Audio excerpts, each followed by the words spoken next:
The detention of migrants is a multi-billion-dollar industry. One in which immigrants are traded like products. They are for sale to the highest bidder. Who benefits and who profits? Corrections Corporation of America, or CCA, the GEO Group, and the Management and Training Corporation combined own over 200 facilities in the nation. With over 150,000 bed spaces for a total profit of close to $5 billion per year. Private prisons profit like a hotel. The more occupants that go in, the more money comes out. You just sell it like you're selling cars, or real estate, or hamburgers. Private prisons rely on anti-immigrant laws that guarantee them access to fresh inmates. Here's how they do it. The American Legislative Exchange Council, or ALEC, is an extreme right-wing membership organization comprised of state legislators and powerful multinational corporations, including the Corrections Corporation of America. ALEC is the most active private prison lobbyist group pushing for anti-immigrant laws like Arizona's SB 1070.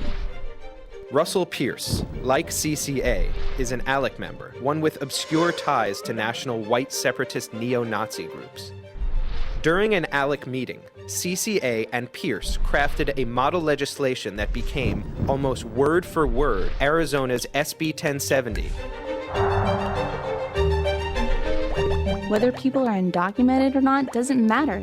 As long as they fill the detention facilities for days, months, or even years. SB 1070 and their copycat laws sprouting up across the country represent the perfect money machine.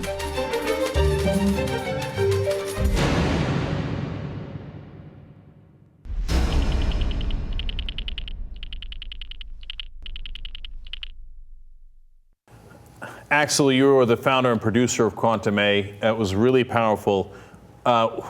How many people do you think have any idea that that law, anti-immigration law has something to do with private prisons? I think, the percentage is really small. I think within the Latino community, we've seen an awakening, particularly with actions like this, and also because we live it. We know who are going to where, and we know that most of our immigrant community is going to detention facilities, and we know that these detention facilities are making money off of it. So we know it. The problem is that in the outside world, it's not known.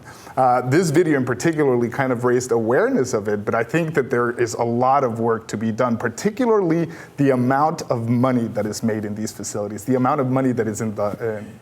Rick, if we are giving people an incentive to make $72,000 a year by imprisoning folks, aren't they going to have the incentive to imprison more folks? I mean, isn't this the most obvious thing in the world? It would have a lot to do with explaining why the U.S. government doesn't care about America's desire to legalize marijuana. I mean... Bingo. People don't talk about that. Busting marijuana users is like a hunter hunting corn.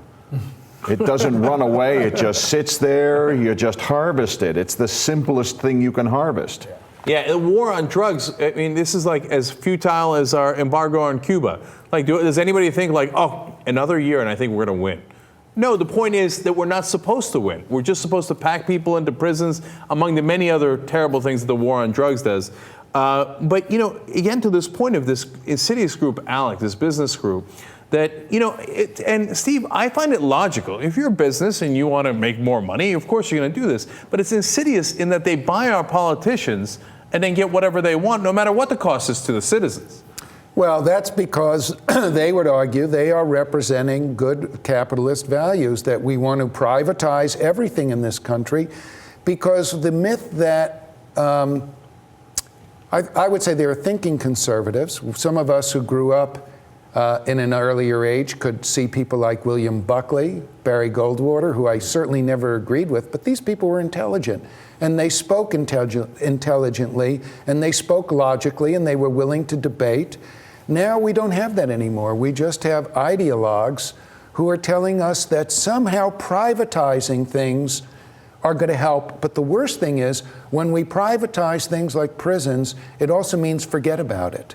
So the public, we share the blame too, that the public is doing nothing, that we are buying into this somehow privatization works. I don't know the figures on the private business of prisons versus government-owned prisons, but I know in healthcare, for example, it's something like Medicare is 3.5 cents on every dollar for administrative costs, and the private healthcare industries are something like 23 cents to 25 cents.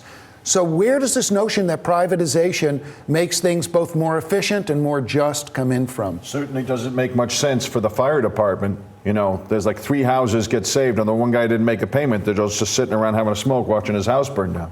Yeah, that's been happening across the country, by the way. That's not theoretical.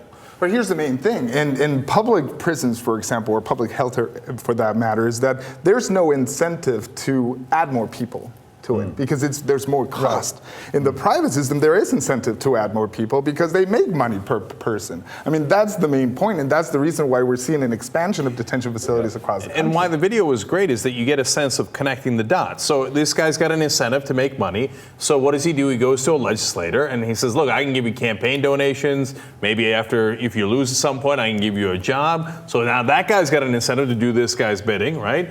And then the guys at the end of the chain are powerless. So that's why you got all these kids who get locked up for the war on drugs or SB 1070, et cetera. Do the bankers ever get locked up? The guys who cost us billions of dollars, trillions of dollars, did they ever get locked up? Of course not, because the guys with the money win.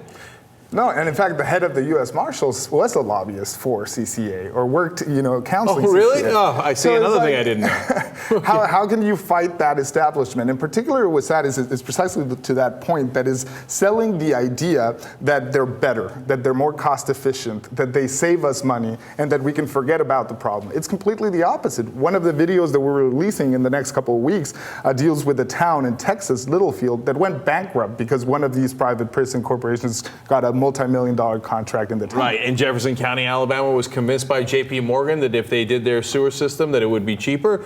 Turned out it blew up the whole town. It was so expensive the entire town went bankrupt, okay? And I think the other thing is people who aren't really paying attention because there's so many other things in their lives, they also are believing this sort of myth that if we privatize things like prison, and we know private business works much more efficiently than government, we're going to have more money for government to spend on other things that are important.